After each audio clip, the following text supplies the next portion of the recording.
the way that Rodgers wants to play with getting the ball out quickly, it has been successful for them so far this season. Now, is that sustainable? It's just, not only is it a historic outlier, it's a historic outlier to like epic proportions. It's almost like a yard less than like the next lowest person in the PFF era of like 2006. What's going on, everybody? Welcome back to the Pittsburgh Steelers breakdown. Nick Farabaugh here with you guys, and I'm here with a very special guest, my dude DB, Derrick Bell, in the house. Me and DB go back a good ways, man. Known DB for about 5 years now, and he's, in my opinion, probably the best film analyst in the Steelers verse, if you will, I guess. But how you doing, DB? I appreciate that, man. Yeah, it has. It's been a little while now. It's good to definitely catch up now that you're on the other side, but talk some ball. But I'm doing well, man. Got a little bye week action. It's giving me a chance to kind of catch up on some other stuff that I've wanted to kind of look at with the NFL draft stuff. Just taking another peek at the quarterback situation. But yeah, Steelers 3-1 at the bye week. I mean, I don't think anybody can really complain about that outcome for sure. No, I don't think you can at all. For me, it's kind of allowed me to look at the Steelers in a bigger view and just kind of compare trends. I like the Absolutely. bye week. It lets me reset compared to what the rest of the league is doing. It's a good way to ground yourself. But let's talk about the Steelers. I feel like the last 2 weeks are a completely different story than the first 2 weeks. It feels different. The run defense has been better. The blitzes are getting home. There's a little bit more movement on the back end, finally. I mean, finally, we are seeing that. But this defense, and that's kind of what I want to talk about, this defense has looked different the past 2 weeks, at least in just raw performance.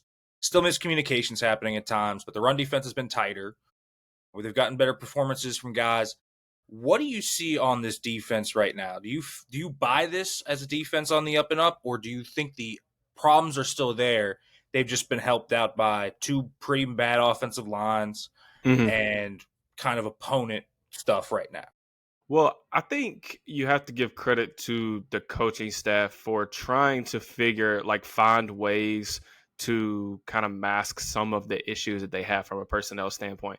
I think the first 2 weeks, you've got major issues along the defensive line. I think the most concerning part of that was just Keanu Benton, being like washed out of plays. You got him basically getting pushed into the lap of the inside linebackers. That's leading to guys like Peyton Wilson not playing up to their potential.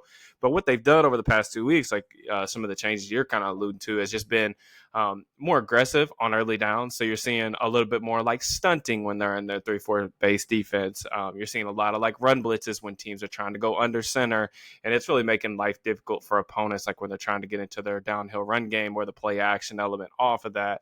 And I just think that you're seeing some of the effects with that. And then it's kind of like Tomlin always talks about the complementary football element. And it's not just about the offense and defense, playing up to their potential, but it's about stopping the run and that allowing you to do some different things on the back end, more coverage rotations, get into a different menu, be a little bit more exotic. Now, I don't think the Steelers are ever going to be probably even in the top half of the league in terms of like disguise rate, or they're not going to get a lot of love on social media for some of the cool wrinkles that they're putting in, but you can't be as static as they were in the first couple weeks.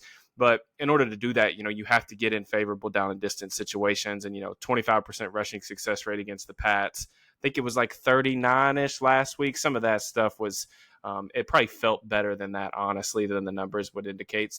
If they can stop the run, I'm a believer in this defense just because I think there's too much talent for it to just fall apart. I'm with you. I was talking with Jalen Ramsey and Juan Thornhill and a few others about the rotation stuff. Mm-hmm. That's not a coach thing in this defense. They kind of just let the guys roam about and let them do what they want. Same thing with like mugging A gaps and different things and showing those disguises. That's up to the players and what they want to do. But the first 2 weeks, no one did anything because they were blowing coverages and they Yep, didn't for sure. have confidence. And so, I think a lot of us kind of after the first 2 weeks said, why are they so static? And I think a lot of it was they weren't communicating well. They had that big bust with the Addison thing this past week, but that was with Deshaun Elliott in the nickel. A lot of the calls on this defense go through the nickel. Clark and Slay didn't know who the nickel was. It was Deshaun Elliott. And thus, when they run I believe that was probably a non-traditional Tampa where Slay was That's probably what it looked supposed to like. Yeah. sink, right? And that just didn't happen. So Things like that are still popping up, but this run defense feels a little more legit. I think Derek Carmen's presence has helped. I think he's played well. He hasn't been like a star, but he does a lot of little things really well. Frees up guys. He craters the pocket pretty well. He wins. I love Derek Carmen's bull rush. He wins very slowly. It's almost. I think the comp I've seen uses Akeem Hicks, and I think there's a good deal of that in there. He's kind of a funny player there, but with this defense, I still am a little perplexed at how they win without blitzing. And I think that's one thing. When you see guys like Love and Herbert on the schedule, you're probably going to be able to still get to them a few times, especially Mhm. with that Chargers offensive line, for example. But I'm worried a little bit they can't live at this high blitz rate. I think right now, depending on where you are, statistics, whatever you use, I think they range between second and sixth in blitz rate. So they're a top 16 blitz rate wise, depending on who you look at. You can't live like that all the time. And I'm not sure Slay and Ramsey are going to hold up like that. That's my one concern with this defense right now. Yeah, I think my biggest concern would just be continually trying to evolve as the season goes on. I think some of the stuff that I think you can feel with this defense is, they are like extremely blitz heavy, like you said, like top 5 in the league for sure. And I think that we've been asking for like more aggressiveness. A lot of it though is, you're bringing like 5-man pressures and playing man coverage behind it, right? Well, that leaves like you susceptible over the middle because you don't have your whole player. So it really puts a lot on the corners, especially when if you're operating in condensed splits. This was one of the issues when they played Seattle. You're giving those receivers like two-way goes, and like if you don't have any help inside, it does open up. It puts a lot of stress on those guys, especially at their age. And then just they've used so many different safeties and they've had to mix and match, and it's good that they have the depth that they do. It's just caused a lot of some of the communication errors. They're giving up too many explosive plays right now, and I think some of that can be fixed over the course of the season as they streamline the communication. The my big thing is remains the same like year over year is, are they going to be varied enough to throw off are they going to have enough pitches to throw off like the best quarterbacks in the league? And some of the numbers that you can look at kind of point to that a little bit, like on throws that happen quick, so 2.5 seconds or less, the Steelers are giving up 7.5 yards per play. That's 30th in the NFL. So like some of those like quick passing games, and some of that is like you don't have a lot of disguises on the back end. So it's kind of like quarterbacks know where the answers are. So I think continually find ways to make quarterbacks work post snap and streamline the communication could be better about that. But, I will say this about the corners. John Ledyard and I talked about this. I don't think the man coverage stuff has necessarily been that bad. It's actually just been more of like the communication errors that concern me the most. But anytime you've got guys that are well in their 30s, like, Ramsey's over 30 and then Slay's 34, you always have to be kind of weary about that stuff falling apart pretty quickly, like we can see at the corner position. Yeah, I mean, listen, I think they have talent there. Brandon Eccles has been really good. I think that's Oh been a yeah, help. He's been been a good. really good Joey's going find. to be. I think JPJ's coming back even if Ramsey misses time. I feel confident about that. Trice is on the mend. They have depth there. So I am just a little worried about the wear and tear. Slay's already been banged up 3 times. I mean, I'm just I think it's a worry there. But I think the front is really going to be great. I'm really excited to see what happens when Alex Highsmith comes back. I really am. I think that's going to be really fun. But the one I have more questions about the other side of the ball, and I know we've talked about the defense for the first 4 weeks, just because that's the unit everyone was like, there's not questions. Well, there was a lot of questions, and they're figuring it out. But this offense right now actually has been like way more consistent than the Mm-hmm. defense, but their formula is one of a kind. They are quick game to the max, yak heavy. Rodgers doesn't like getting hit, even though he still has because the offensive line can't pick up stunts at all. Mm-hmm. But what do you think about this formula? It's working right now, Derek. And I actually looked up the stats just to see what they do against man, zone, and kind of the two high and the single high family. And I mean, it's kind of fascinating. They're not really bad against either of them, but it's kind of a different story against both of them. So, what do you think about this kind of formula they're using right now? And is it sustainable? Yeah, I think with Rodgers coming aboard, you knew that it was going to be a vastly different like style of play. It was just like I was always a little bit hesitant to say that Rodgers is going to change the way he was going to play in a new system. I just don't think that that's real. That was ever realistic. What I do think has happened is just that the way that Rodgers wants to play with getting the ball out quickly, it has been successful for them so far this season. Now, is that sustainable? Averaging 5.1 average depth of target. It's just not only is it a historic outlier, it's a historic outlier to like epic proportions. It's almost like a yard less than like the next lowest person in the PFF era of like 2006, right? So, it's really a tale of two different things. You mentioned like the yards after the catch. They're second in yards per play and in the quick passing game, which like you look at that, it's like, hey, like this is really good. DK Metcalf has shown that he's more than just like a deep ball player. Like he's been really dangerous with the ball in his hands. We just saw that in Dublin, right? But then you go back to it and you say like, okay, like what does it look like when Rodgers has to hold the ball, and then they're 28th, and it's like over the course of the season, you know, the results of the first four games of every NFL season can be a little bit misleading, and it's really difficult to parse out because you have such a small sample size of data. You're trying to figure out what's sustainable, what is not. There's some fragility to the way that this offense is operating. I think if you're looking for a bit of optimism, it's just that Rodgers is still healthy, and you've got the offensive line that is young. So if you're looking for something that could potentially be on the upswing with more time and repetition with one another, hopefully, you can get more expansive in the passing game. But they've done enough to build themselves some cushion. I think there's a lot of fair questions to be asked about like the sustainability of it and what the next steps are to kind of vault yourself into like legit contendership in the AFC. Right, so I have the numbers up. Steelers versus man-to-man. Passer rating 85.3, 23rd in the NFL.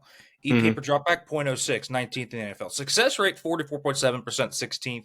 Yards per attempt, 4.59, which tells me they're actually completing passes against man-to-man, but it's a lot of quick game stuff.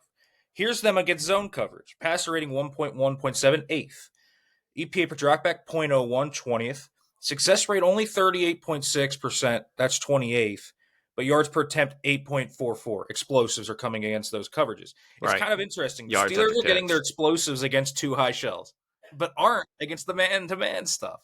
But they're completing passes against man-to-man. So they really haven't been bad against either of them. So it's not like the defenses are just letting them have space. When they have gone single high, they've completed their fair share of back shoulder balls and things like that. It's been a very weird thing. Their downfield passing attack is Rodgers taking 2 steps, throwing a back shoulder to DK for 20 yards. That is it. There's not much in the intermediate 10 to 19 yards area right here on digs and things like that, which is why the Metcalf touchdown was like, whoa, Yeah. where was that, right? Right. Because it was one of those footballs. And so I wonder if that's the next step for this offense. But where do you stand on it? Let's say they start to come down. This feels to me like almost a 2021 Big Ben offense, almost redux in some Yeah, ways. for sure.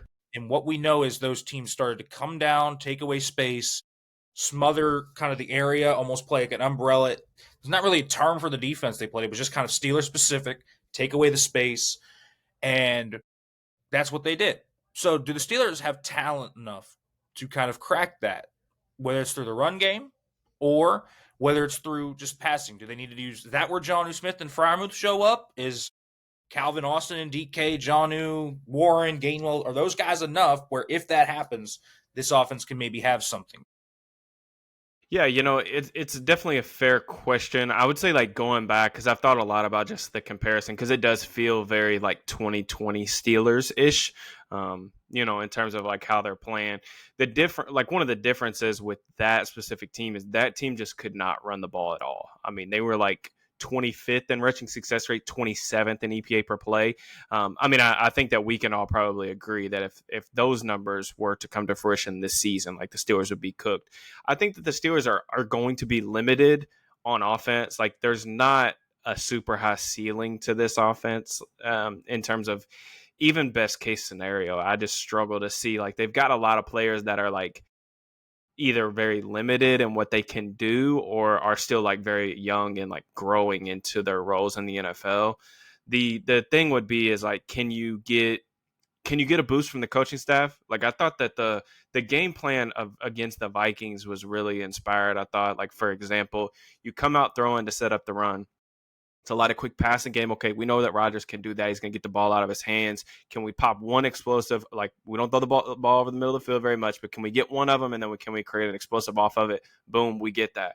Then it's like, okay, we know the Vikings like to play too high. Even when we get heavy, we bring two tight ends on the field. They want to play too high. Can we run the ball? Can we establish a line of scrimmage? So taking advantage of like, can you poke at the other team's weaknesses just enough, like on an individual weekly basis, to get by, even if it's a little bit different every week. Maybe one week it's the quick passing game. Maybe another week it's like, okay, we got to lean into the run. Continually like finding answers just to be good enough on offense. And then hopefully the defense, like we just talked about, rounds into form and plays like hopefully like a top 7, top 8 unit the rest of the way. I think that is the formula for a playoff game, and they could be, at least more competitive than they have been once they reach the postseason and comparative to years past. I'm with you on that. And I thought Arthur Smith's week 1 game plan against the Jets, really good, and the under center stuff. I thought he took too long to adjust in the Patriots game. They came in knowing that they were a bad tackling team, but the Patriots, as the game went on, became much better in space, kind of anticipating the quick game. I thought they were a little late to adjust to that until the final drive when they finally cracked through. Yeah. And then the Seahawks game I thought was kind of fine game plan wise. I think Arthur Smith's actually had a pretty good year.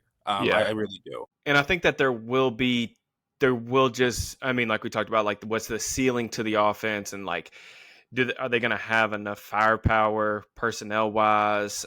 I think there are going to be fair questions. Like the Seahawks, to me, when we were coming into the season, I said that like one of my hot takes is that I thought the Seahawks were going to be the best defense in the league. I don't think they're necessarily there in terms of like numbers right now, but I do think that they could potentially finish there. I think there's a lot of talent on that defense, even though they weren't fully healthy when the Steelers played them. But there will be certain matchups where the Steelers just kind of run into a buzzsaw, and it's like, okay, like what, we may not have it. Like this week, we may have to get some turnovers, and they did get a couple turnovers that week against Seattle. But it's one of those things where you have a mistake on special teams. That's kind of how they ended up. Like, they kept it close, but the special teams there kind of lost it for them that week without having the firepower offensively. So, yeah. I mean, before Caleb Johnson's calf, I mean, they were in that game. Yeah, it was at least close. They were competitive.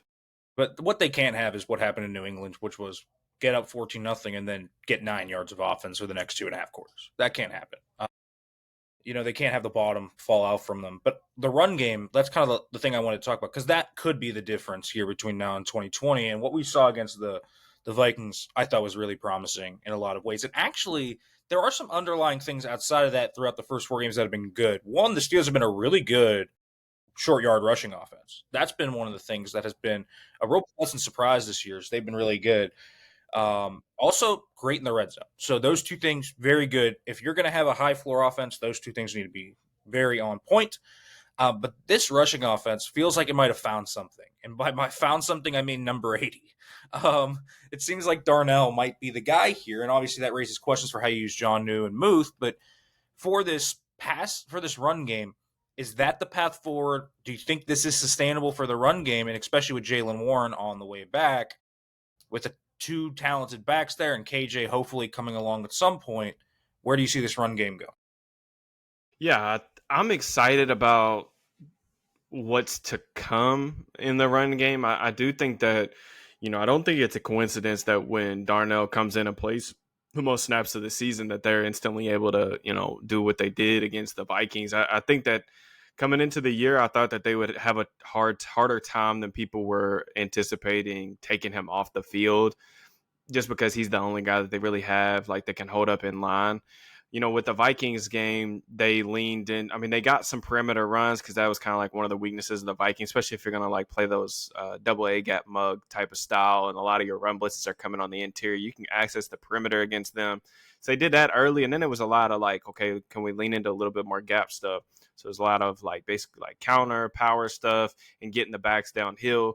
I think that, continually expanding the run game menu would be something that would give me a lot of optimism personally, where it's not just like outside zone, mid zone, weak side. Can we continue to add some pullers, get guys on the move, use like some of your best space blockers, and keep number 80 on the field. Now that does leave questions of where about like how you're gonna get value and a good return on investment from Firemouth and Smith. And I think that to me, that was always going to be really difficult to do. Now, maybe they can do it. It would be really impressive job from the coaching staff. But I'm with you. It's kind of like 80 has to be on the field. A vast majority of snaps. Like maybe, you know, and they've done this a little bit because they don't really trust like some of their other receivers in the room.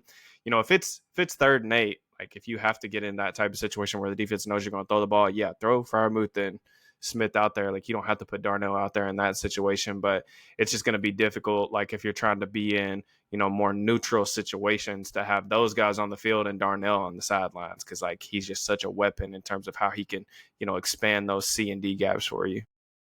I have kind of thought, maybe even Darnell can open some things up if they, if we start to see that man-to-man heavy stuff that I think might be coming down the line. Mm-hmm. Maybe a Jonnu becomes a little bit more valuable as like a split out Y almost, and Darnell can be your inline guy. Because I do like Jonnu and Muth against nickels and linebackers and safeties. I like that matchup if you can have Darnell in there. So maybe you almost run a pseudo big 11 personnel essentially with Jonnu out there, because he's basically, they play them as a receiver. I mean, when he's out there, they play nickel. So it's kind of something to think about. So that could be something as well that they do. Last question for you. We got to talk about the offensive line. I still think it's the most important position group on this entire team right now. Been a rocky road for basically everybody on the offensive line at some point. Even Zach Frazier has had blown, assignments. Otherwise, I think he's been pretty good. Fautanu, great pass pro. The run game, A mess. well, Yeah. Broderick has been literally just an absolute roller coaster. The Broderick experience. Yeah. Sayamalo has been like not great this year, which has not been good. McCormick has been, I think, actually maybe the better of the two guards, which is not what I expected, but it is, I think, what's happened. What do you think about this offensive line? Is this just a young group just kind of having the pains of a young group? Or to me, the biggest thing is they play like a group of individuals. It doesn't look like a collective five. It doesn't. There's no communication. Yeah, there's a lot of like the palms up after every play, or a lot of like finger pointing that's going on. Like if you actually go back and watch the film, just guys blowing assignments, not knowing like, okay, who are we comboing to? There's a lot of like run throughs, or like for one of the examples that I tweeted out, I think it was from the Vikings game, which they ran the ball really well. Like overall, the numbers look great, 60+% rushing success rate, but they do. Arthur Smith actually had a tendency breaker, so they had the back offset to the left side. So like normally that's one of the negatives to running out of the gun is like where the back is gonna, where the direction of the run pretty much. They try to go with like a same side inside zone, and it's just they're facing like a really static like 3-4 front, and nobody gets up to the play side linebacker. Like they actually accomplish what they're trying to do. The linebacker is confused because he thinks the ball's going the other way, even though the line is coming across him. So he's like really slow to fit the gap, but nobody moves up to him. So then he just comes up and tackles the back unabated. So it's kind of like some of those things where it's like we have ideas of a plan, and there are some good individual moments for all of these guys. I think it's just not remotely consistent, and it just feels very volatile. And I don't know how much better that's going to get. You're optimistic that, with these guys continuing to get more experience as the year goes on, because it's not like, that's another thing when you're comparing this offense to the Ben offense in 2020. There's more talent. Like there's not more talent at the skill, probably not more talent at the skill position players. I don't know. Maybe it would be close. I'd have to go back and look at who all was here. But I do think there's more talent on the offensive line, because like even that 2020 version was like a really, really diminished version of like Pouncey, of like some of like 2020, 2021. That was a diminished version of like Pouncey and even DeCastro. So I think that the offensive line has like some talent. I'm not saying they're going to be like a top 5, top 10 unit. They can play better than they're playing right now. And the big thing is like continually improving, with knowing a rookie quarterback is probably coming down the pipeline next year. You want to make sure that you're putting him in a stable. All right. And when I see missed combos, not being able to pick up stunts, communication, I go to the big C word, which is coaching, and I think those 100%. Things... Yeah, I know like that's the thing too, is there's a lot of frustrations like with the coaching staff Yes. element of that, and that's 100%. But it's like some of the blown assignments are almost like football 101 in terms of, we're running outside zone, we are comboing up to this backer, and there's just so many times where it's not even that they're not getting off the block in time to go to the second level. It's like they don't know who they're going to. And that's like more concerning to me than just like evaluating the actual, block itself. It's just that there seems to be a lot of confusion up front at all times with this group. Right, and as you mentioned, as an individuals, I have been impressed at times with Faltanu, with McCormick, with Frazier. Yeah, Broderick's they're even not had they're not terrible. This right. line is better than it was 2 years ago, and it should be better than what it is if we're being honest, just because of the amount of investment that they have. And I think that's where it's fair as a fan to maybe be frustrated with, the trajectory of this thing. But again, hopefully it all hits. The good news is I think they've got some talented pieces to work around with, like Frazier and Fautanu in particular. We'll see what happens.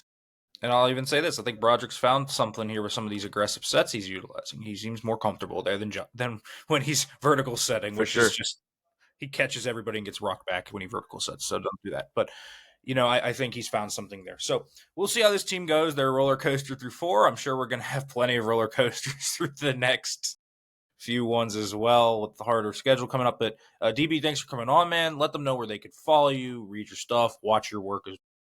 Yeah, absolutely. Appreciate you having me on, man. It's always good to catch up. Yeah, it's at Steelers_DB on Twitter, YouTube. You can find all my written work at SteelersNow.com. Definitely have to do this again soon, man. Yeah, man. Appreciate you coming on. Make sure to subscribe to the YouTube channel, guys. Follow me at Farabaugh Football on Twitter. And make sure to like, comment, subscribe, turn on the notification bell for more. And thanks for watching.